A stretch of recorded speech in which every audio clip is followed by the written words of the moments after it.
Hi, I'm Coach Corey Wayne, and this is my video coaching newsletter. And the topic of today's newsletter is going to be, did I do the right thing by ending it? I've got an email. This particular guy says he's read 3% Man, the nice little blue book here, 7 times, and he's been following me for a couple of years. But I went through his email already, obviously, and the things he's doing doesn't look like he really knows the material. But at the end of the day, he broke up with this girl he was dating. I think he said was for, I guess, 8 months they were seeing each other. But she was displaying a lot of toxic behavior. You can tell he's trying to set healthy boundaries, and then she just continually violates him. And the thing is that even when most guys don't really get the opportunity to be the dumper, they're usually the dumpee. And I mean, the reality is women do the dumping 75% of the time, includes divorces, breakups. So women are usually the ones that are getting rid of the guys. And the reality is, how often do any of us meet somebody that we really click, we really jive with? And not just women to date or partners to date. If you're a woman dating guys, it's like, how often do you really meet somebody you click with? How often do you meet a new best friend? How often do you meet somebody you become really close to and they're always in your life? It's something that very rarely happens. You may accumulate one of those people a decade, two of those kinds of people a decade that are with you through your whole life. I mean, when's the last time you met somebody that became a really close friend and you've known them for 10, 15, 20 years or whatever? Obviously, assuming you're old enough, because I think the average demographic, the majority of the people that are watching my videos, the largest demographic, I think it's almost 50%, is 25 to 35. And then another 30% of that is like 35 to 45. So 25 to 45 is probably 80% of the age range that people are following me. And so as you go through life, especially when you're younger, like I remember being in my 20s thinking I had all these friends, all these people that really cared about me, that I went to school with, that I grew up with. And then as the years go by, most of them just kind of fade away, and you start to realize, they're really an acquaintance. They're not somebody that really sincerely, truly cares. And it's not until you get older that you really see who's on your team and who's not. And so when you have a connection with somebody like this guy does, it's not easy just to pull the plug. It's easy for us sitting there, me reading the email and you guys listening to go, oh yeah, kick her to the curb. It's easy to do that. But if you're in the middle of it, if you're the guy or the girl that's in this situation and you have strong feelings for that person, they're not treating you right and they won't treat you right. It still doesn't feel good when you break it off with them. You still have remorse, and as the months go by, you start dating, you go out on a few dates, you're like, man, I didn't even click with that person even remotely close to the girlfriend I just broke up with a few months ago. That's why a lot of people, 60, 90 days after the breakup happens, they're thinking about going back or they're regretting their decision. And the reality is, even if you do go back, everything that turns you off about that person, they're still that way. So this is a good email because there's a lot of guys that are in these situations with women that they have a lot of good things they like about it, but it's just like the toxicity. It's like the thing that Bob Marley said. He's like, everybody that you love is going to hurt you. The question is, you got to ask yourself is, who is worth suffering for? Something to think about. So with that in mind, let's go through his email. He says, hi, Corey. I've been following your work for a couple of years now, and I've read your first book almost 7 times. I know I need to get to 15 times. I recently ended a relationship with this woman I was seeing for the past 8 months. We started dating, and we hung out and had fun. I met her when I was out and about running errands, and she gave me her number, and she came to my apartment a week later. We proceeded to hook up once or twice a week, and many times she would ask me to get her wine, as I don't drink alcohol anymore. I've been sober for 10 years now. Well, from that perspective, there's a value difference there. He doesn't drink, she does. And if you're a sober person, I mean, I've had periods in my life where I didn't drink or I didn't do anything for a couple of years. I didn't eat sugar. I didn't do this. I was like perfect with my diet. And it's when you hang out, when you're used to party with everybody, and then all of a sudden you stop, and everybody else still partying around, your friends, your family drinking. It's when you're the only sober one at a party and people are kind of obnoxious and drunk, you're like, this is not fun. It's fun when you're joining in with them and acting like an idiot, but being this only sober one, it can be a real drag. And especially if you don't drink and you're, in this case, his significant other does. And it's, it sounds like what he's saying, she comes over, drinks a bunch of wine, and passes out. So you got to look at that from a value perspective. He says, during our time together, she never brought up us being exclusive, and a couple of times I brought it up. I know that goes against your coaching, so I backed off. And just that statement alone tells me that he's not really following the book, probably just cherry picking a few things here and there. And the reality is, if you're following what's in the book to a T, and you're dealing with a normal, healthy woman, she's going to be in love with you by about week 6 or 7 and be bringing up exclusivity or hinting at it.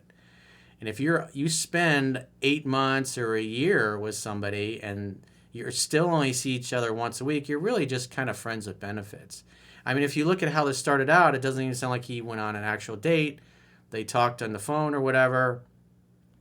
And then she just came over to his apartment a week later. Oh, he was out and about running errands, he said. So a week later, she came to his apartment. So he doesn't say anything about a date or anything like that. And so if he meets and she's got really good rapport with him and she feels safe and comfortable around him, she comes over and hooks up with him. Doesn't really go on a date. It just sounds like the way it started out was just, hey, like a friends with benefits kind of thing.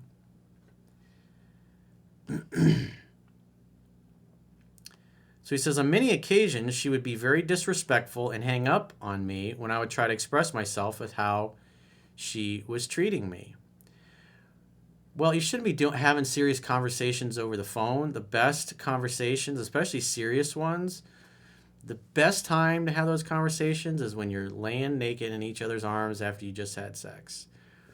That's the best time. But trying to do it over the phone or over text, it just turns into a train wreck. Plus, things get misconstrued. And in this case, having a girl that hangs up on you like that, I had a girlfriend that was like that. She just didn't communicate. I don't want to talk about it. Click. And then I wouldn't hear from her for 3 or 4 days. And then she would, hey, how are you, baby? I miss you. You missing me? And just act like everything was okay. It was like, hey, let's talk about the other. I don't want to talk about it. I just want to have fun.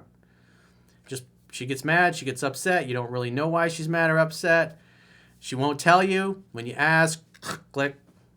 That sounds like a lot of fun being in a relationship. That's why that one only lasted 6 months.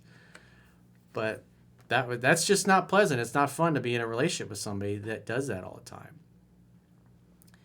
He says she was also a narcissist and would gaslight me on the regular. She flirted with another guy in front of me.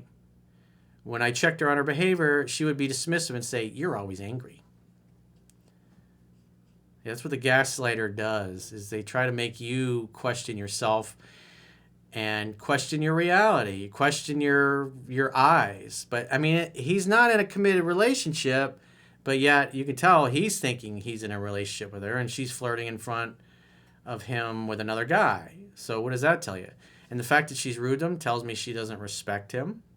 And if a girl doesn't respect you, she'll never love you. And so it just kind of sounds like it was really a friends with benefits, and she had the power. And on top of that, he says she's a narcissist. She's gaslighting him, hanging up on him. I mean, she's doing all these toxic behaviors. That's not healthy. So as I say all the time, it's like you want a girl that's easygoing, easy to get along with, communicates well, really makes an effort to understand where you're coming from, and vice versa. And somebody that's just dismissive and hangs up on you, it's like you can't have a healthy relationship with somebody like that. He says she took meds for a condition that she had, which was autism and Asperger's, and she would drink on top of that. So that sounds like an interesting cocktail, medication and alcohol. He says the last month of the relationship, she became distant and would come by and didn't want to have sex. So that tells me that he's trying to seduce her, and he's not paying attention to the... Because if guys know the book, and again, assuming you're dealing with a normal, healthy woman, which it looks like this one's not. But the reality is, men who understand the book are not trying to seduce a woman who's not open to it. And if she's continually coming over and hanging out but not wanting to have sex, that tells me that he had no sensory acuity, doesn't know the book, didn't have a clue what he was doing. He probably read the book a few times a few years ago, maybe, skimmed through it, but he's not really been a serious student. And so he's, on top of the fact that it looks like she's a lunatic, he's not applying what's in the book properly anyway. And if he's with a normal, healthy woman and he's constantly displaying weakness, she's going to lose respect and become bitchy. And women become bitchy because you're acting weak. They're responding to you. They don't respect you. And that's just a fact of life. He says she would come over, have a couple glasses of wine, and fall asleep. And when we did have sex, she was not into it, so I would stop immediately. It's like, that just tells me, dude, you got no sensory acuity. You don't know the book. You don't know the signs of what to look for. You don't understand the process of seduction, and you're obviously not very good at it. And that's what happens when you do a half-assed job of learning the material. And on top of that, you stay around with somebody that seems pretty toxic. The book's not going to help you if you do the opposite of it. She once said that I forced her to have sex, and after that, I could not trust her and did not want a Me Too situation on my hands. Yeah, there's no intimacy. That 8 months together and he's thinking and feeling this way, is like there's no intimacy at all between the two of them. He says, I would often take selfies of us together before and after sex as verification that she consented. It's like, yeah, this guy doesn't have a clue. He says, I ended things because she became too erratic and disrespectful. What are your thoughts? It's like, well, I personally wouldn't put up with that. And the fact that she's on medication and then drinks on top of that, I mean, most of those medications tell you shouldn't drink alcohol when you're on those things. But she's got erratic behavior. She doesn't, she doesn't seem easygoing, easy to get along with at all. Hanging up on you when you're trying to communicate something to her, that's not healthy at all. So in this case, you're dealing with a woman that is a mess. She's rude. She's disrespectful. I personally would, this girl would have never gotten past a first date. I wouldn't even gone out with somebody that was behaving this way. This is why you want to talk and vet people before you start going out. But he's got her coming right over and hooking up with her right away. But on top of that, like I said, the book's not going to help you if you're going to do the opposite. Because you get involved with somebody like this, and then you do the opposite of what the book teaches, and you act like a beta male. I mean, the abuse is just going to be off the charts, which you can see, hanging up on them. I mean, the guy's, she's coming over, and he's worrying about a Me Too type of situation. It's like, yeah, check, please. I think I'm going to tap out on this one. But you got to learn the book, man. There's no shortcuts to success. If you want to attract and keep a good quality woman, your half-ass effort at studying the material, it's not going to help you. It's like it doesn't really seem like anything has changed with you. Meaning you read the book, or you claim to have read it 7 times, but when I look at your actions here and the things you're doing and saying, you sound like a guy that's cherry-picked a bunch of stuff from videos, maybe thumbed through the book once or twice, but it's like trying to seduce a woman and getting rejected like that, it's like you don't understand the process. Hang out, have fun, hook up. Again, we're dealing with a woman who obviously has mental health issues. So, the book is not going to fix those. Displaying proper masculinity around her is not going to fix that. But if you don't learn the material and you get around a good, healthy woman, she's not going to put up with your crap and your lousy game either. She's going to leave you for the same reason. She's going to be turned off. She's not going to want to have sex with you. Guys that are trying to have sex with girls and they're getting rejected, they're not paying attention to the signs. They're not reading her body language. They don't understand how to open a woman up. And it's obvious that none of that was happening here. Remember, when a woman feels heard and understood, the legs open. And when she doesn't, the legs close. And then, like I said, just the whole situation is a train wreck. So his ultimate thing is, should I have ended things? It's like, yeah, definitely. I wouldn't have stayed with somebody like this. But going forward, it's like, you got to improve your game, man. You got to learn the information. Otherwise, you're going to keep attracting lunatics like this, because if you apply what's in the book, her behavior would have gone off the rails very early on, and you would be like, I'm tapping out. Easygoing, easy to get along with, communicates well. Those are missing, she can go on down the road. That's what I would do if I were you. I wouldn't give her a second chance, but you got to participate in your own rescue, man. You got to learn the material. Guys that really struggle are the guys that don't really read and learn the work. And the guys that claim they've read it 15, 20 times, and then when I had a phone session last night with a guy that was claiming he'd read the book dozens of times, and it's like when he was telling me the things he was doing, it's like, man, you're doing the opposite. The exact opposite of what the book teaches. And he was surprised that he wasn't getting the results. And me pointing those things out, listening to the book 20 times and as background noise when you're driving or working out in the gym and you're not really focused on it, it's not very effective versus what I tell people to do. Read the book read a physical or digital copy while you're listening to the audiobook on 2-speed. You can get through it in 3.5, 4 hours. And you're going to learn and retain the material a lot better. But you got some work to do, dude. So if you got a question or a challenge and you'd like to get my help, go to understandingrelationships.com, click the products tab at the top of your screen, and book a coaching session with yours truly. Until next time, I will talk to you soon.